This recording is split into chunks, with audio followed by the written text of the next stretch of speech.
Hello and welcome back to another video. Today is strand build time, my first strand build, and it is focused on the new strand aspect, Flechette Storm. Yeah, hope you enjoy and let's get straight into it.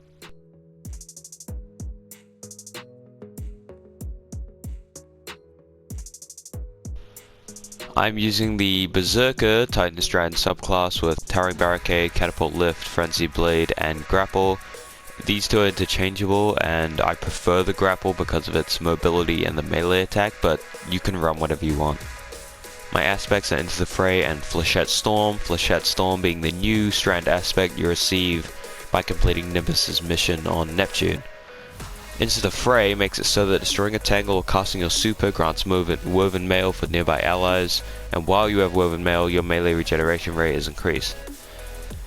This is useful because woven mail is insanely good because of the 15 or so % damage resistance it grants you, and because this build is built around your melee, having increased melee regeneration is very good.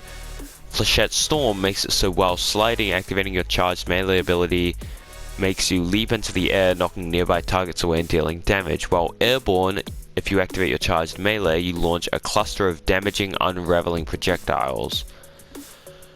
So basically, you slide and use your melee, you launch up with a wave around you or in front of you, and you press the melee button again in the air. If you have 3 fully charged melees, you can shoot 5 unraveling projectile clusters, and these will track targets and hit them, doing crazy damage if paired with the right thing. My fragments are Thread of Warding, Thread of Propagation, Thread of Transmutation, and Thread of Fury. Thread of Fury makes it so defeating targets with a tangle grants melee energy. This is extremely useful because it gives so much melee energy when you damage targets with the tangle. And this pairs with Into the Fray, where destroying a tangle grants woven mail.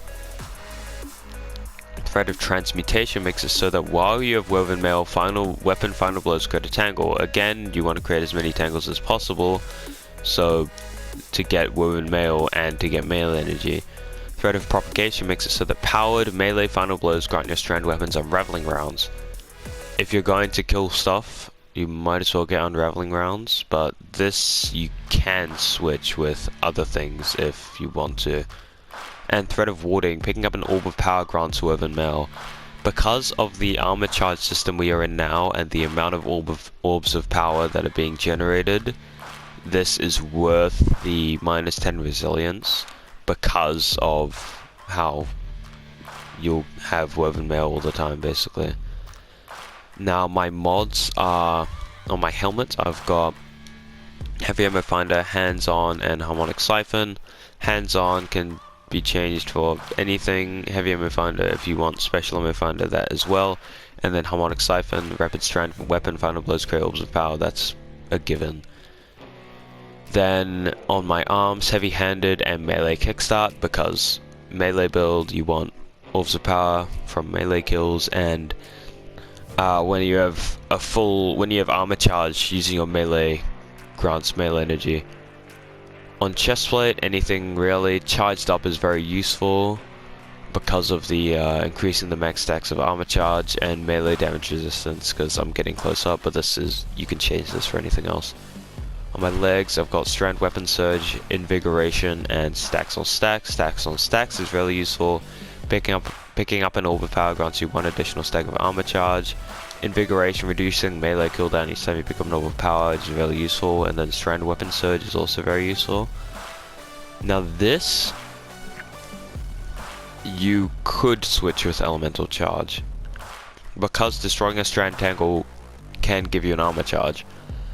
But the reason I have Stacks on Stacks is, if you're creating so many Orbs of Power anyway, if you pick up 1, you get 2 stacks of armor charge. Instead of destroying a tangle, you may get an armor charge. It's probably around 40%, I'm guessing.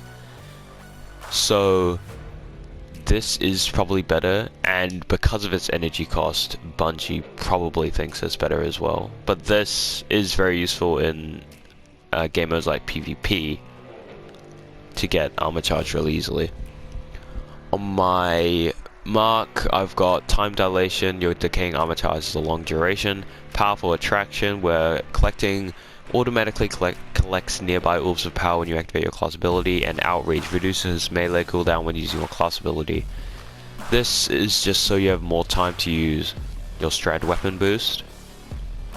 Powerful attraction is there's a bunch of orbs of power and I don't know, you can't get them or you're in a sticky situation, you just plant your barricade and you get them. And then outreach, so you just get melee cooldown whenever you use your barricade.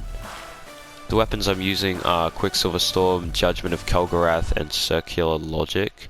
Quicksilver is just a really good Strand weapon, but any Strand primary works. Judgment of Kel'Garath, I'm using this for its Pugilist trait. You can use really whatever you want. I just think Pugilist is useful in this situation, because if I am out of melee energy, I can just use my glaive, and it is unstoppable glaives this season, I'm pretty sure. So that's useful. And then a machine gun. Use any Strand power weapon, although I don't think there are many so far. But yeah, use whatever you want. And yeah, that's the build. Oh, and the exotic is Synthoceps, which increases your melee damage when surrounded. So this is just really useful because you are pretty much always surrounded when you're fighting, because there are always tons of ads, and increasing the damage of this aspect is, well, it's also a given, you know, who doesn't want more damage? But yeah, that's the build.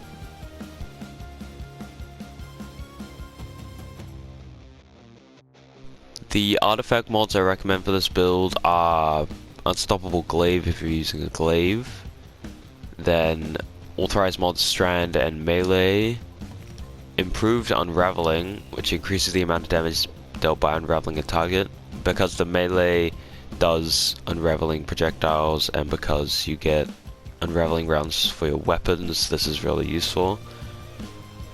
And also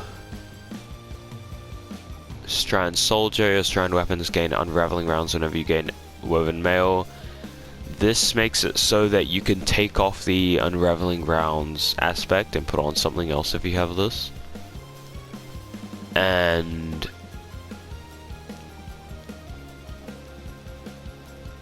Conductive Cosmic Needle, targets affected by Strand debuffs take additional damage from Arc and Void abilities.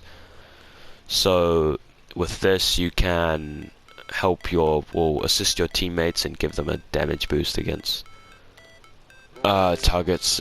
You can give targets Strand debuffs, and if your friends are using Arc and Void and they have this perk, then they can do increased damage. And yeah, that's it.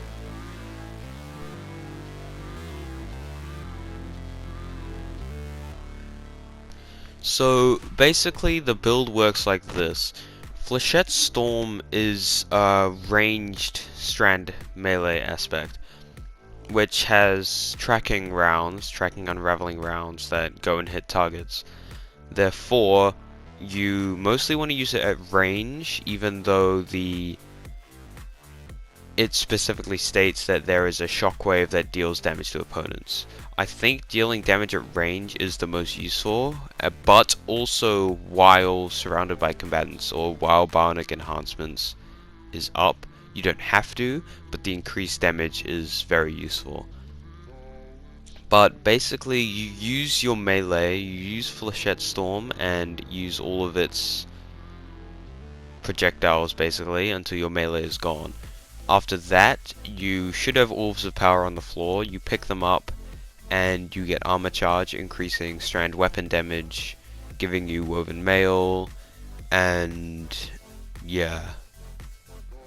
So after that, you then pick up, hopefully you have a tangle on the, or floating, you pick that up and you throw it at a bunch of enemies. That should give you around 2 charges, or maybe a full charge depending on how many combatants there are, of your melee back. Therefore you just do the same thing again and again and again, and with armor charge you should get your melee energy back after you've used your melee. And yeah, that's basically how you use the build. So let's move on to the strengths and weaknesses of this build.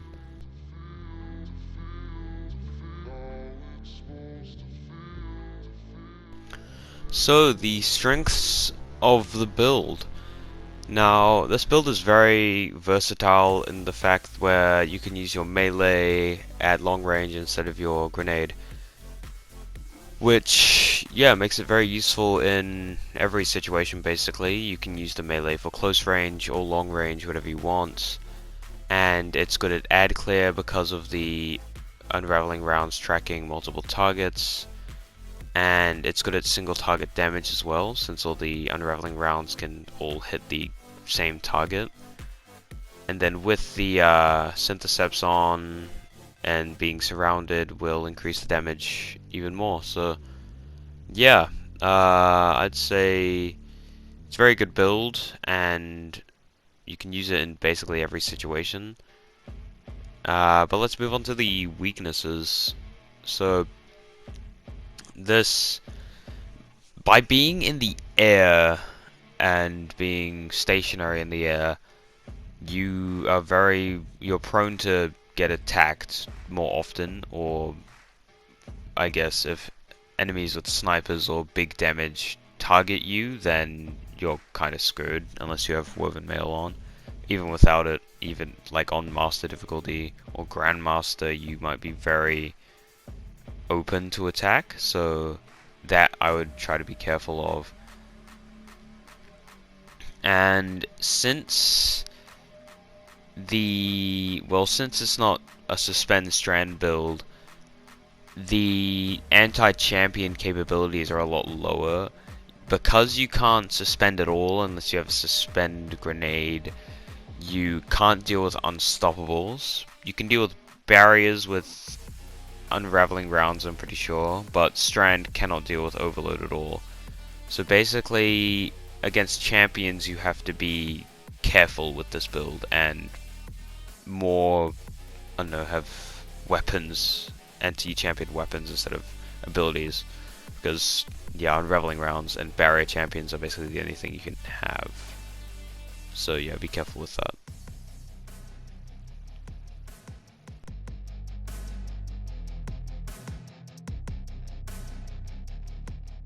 So that is another build done. I hope you enjoyed this video. I had a lot of fun making it, and hope you have a lot of fun, I don't know, in the new season and the dungeon, etc. I mean, yeah, about the builds lined up. Because of all the exotic changes, I'm probably going to review a lot of exotics. I've got a few on the way, and probably another arc build maybe, because of how it is an arc season, because of all the arc artifact mods. So hopefully a lot of that. And then after, basically Titan is, I don't know, maybe halfway done, so most of his, I guess, exotics have been covered. So I don't know, maybe I'll change to make some builds on Hunter or something at some point. But yeah, and then if Titan does get a major change, or something gets a major change, I'll work on that. But that's far in the future, maybe in a year or so. Hope you enjoyed, and have a good day.